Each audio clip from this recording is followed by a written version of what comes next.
If you are getting cut off, talked over, or sidelined, it is not because people do not respect you. It is because you taught them they did not have to. And today I'm going to show you how to untrain them by retraining yourself to communicate like the 1% woman, the kind of woman that no one dares to interrupt because her authority speaks before she does. I have spent the last 20 years teaching this, over 365,000 professionals worldwide. And if you're ready to join the 1%, then click the link in the description and join the waitlist now, okay? Remember, the problem you have is not the interruption itself. The interruption is a symptom of the problem you're facing. The problem you're facing is your authority. You don't have any. What you want to do is anchor your authority the moment you begin speaking. Here's how you do that. This is called authority anchoring. Step number 1, decide what label you want to project. As soon as we start speaking, we are labeling ourselves. Are you labeling yourself miscongeniality, or are you labeling yourself the authority? Decide who you are in that space. For example, are you the strategist, the decision maker, the implementer?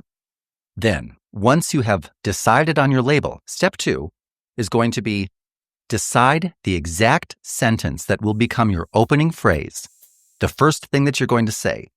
Craft every word in that sentence to clearly establish yourself as the label you chose in step 1. For example, here's a duct tape authority anchor for you. Before we get into individual updates, I'm going to begin with where we actually are in the process, what blocks still remain, and what are the next steps once we overcome those blocks. That's it. When I said, before we get into individual updates, I'm telling you I set the agenda. I'd like to begin with where we actually are in the process. What I'm saying is I'm the lens through which truth is seen. I am a truth teller. You want truth, you come to me and I'll tell you. Then I go on to say, and what blocks remain? You know why I'm going to tell you that? Because I'm not here to chit-chat. I'm going to tell you that straight up.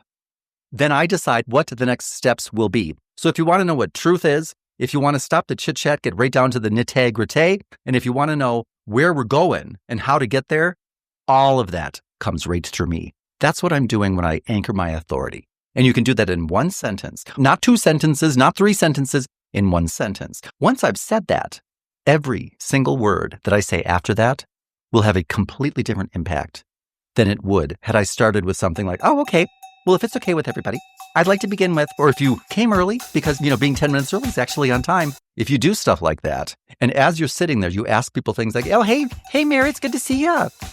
Yeah, how are your holidays going? Yeah. How are your holidays? This is not a goddamn garden party. You have to recognize you are not the hostess with the mostest. You are not Miss Congeniality serving tea. If you present yourself as that, you will be treated as that. And you will not see those people who are respected and in leadership saying things like, hi, Mary. Yeah, how's everything going? Yeah, really good. Yeah, really good. Oh, you should see the yard. Oh my gosh, Halloween was such a gas. You should have seen Jim. He was scaring those.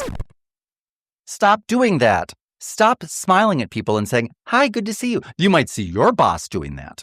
You might see your boss who has been your boss in that position for the past 10 years and will always be in that position, will never move from that position because they project the image of a garden tea party hostess. So they're going, hi, good to see you. Good to see you. It is not good to see anybody. Does saying to somebody, good to see you, and smiling at them and being nice increase your perceived value? Maybe if you're running for Miss Congeniality and this is the interview round of Miss America, but you're not. It's not. And you're not getting paid for that, and it does not increase your authority. Say this with me 3 times. I only speak when what I have to say increases my perceived value. Say that. I only speak when what I have to say increases my perceived value. Say it again. I only speak when what I have to say increases my perceived value. Say it again. I only speak when what I have to say increases my perceived value. This is how you start rewiring your brain and the room's expectations. If something does not increase your perceived value or your authority, don't say it. Don't do it. You're struggling with that. That's why you're here. Stop doing those things and watch what happens. If you want to be treated like the 1%, if you want it to be easy like the 1%, if you want to have privilege like the 1% who get not only listened to, but supported and get free reign to do whatever they want to do, and everybody bows down to help them, if you want to be treated like that, you have to act like that. They don't waste their time saying things like, Hi, how are you? It's good to see you. Don't do that. Okay? When you speak, have a reason to speak. Anchor your authority when you speak. Do not diminish your authority by asking for permission, by hedging what you say. Every single word should be calculated. Don't say, for example, things like, how does that sound to everybody? Or if it's okay with everybody, or what I'd like to do is, remember, you are not asking for permission. If you would like to begin a certain way, that's how you begin. You don't ask people if it's okay with them if you do something. You were invited to that meeting because of what you have in there. You were invited to the table because of your authority. You were invited to the table to lead, to act. Just do it.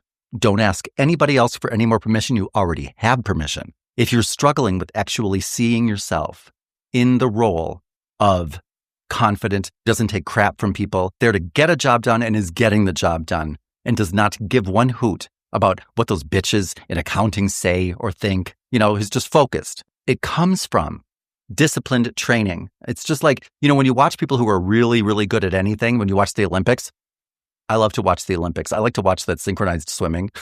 I love it. I don't know why. I can't get enough synchronized swimming. But you know what's funny? I have watched the synchronized swimming rounds in the Olympics every single year since I can remember. I mean, that's a lot of years. I watch them again and again and again. It has not increased my ability to swim in synchrony one bit. I mean, I have not improved my own synchronized swimming skills at all by watching them do that. Just like you don't improve your communication skills by reading about it in a book, by attending a course, by watching other people communicate effectively. That's not how you do it. That is one of the big mistakes people make, is they think that if they can just keep watching it and hearing it, it'll all of a sudden come out of their mouth. It does not. Just like if I jumped into a pool, I would not be able to flip my feet in the air, swim around, and then dunk, go back and forth, watching just the tip of my toe come out. I can't do that. I watch other people do it. I can't do it. You have to have the right training. If I went to one of those Olympic trainers who trained those people to do that, I'm sure I could learn how to go up and down with my foot sticking straight up in the air. I mean, they have the best trainers in the world. I am the best communication trainer in the world. I will train you to speak like the others who are considered to be the best. But you have to do the work. You can't just think it. You have to systematically spar. You have to repeat. You have to train with others who are going to the same place as you are going. So keep that in mind, okay? And don't get down on yourself if you watched things 100 times and haven't yet picked it up. You can't be a synchronized swimmer by watching synchronized swimming. You just can't do it that way. I wish you could. I would be in the Olympics right now. I can't, because that's not how it works. So if you have not taken the time to decide to take your voice and your authority seriously, this is the time. You're not getting any younger. Nobody is coming to hand you your authority. You will either claim it or not. If you are done playing small, then join us, because you are already the 1% woman. We just help the rest of the world to see it. Click the first link in the description below and I'll see you on the inside. Would you like to know what it feels like to be treated like the 1%?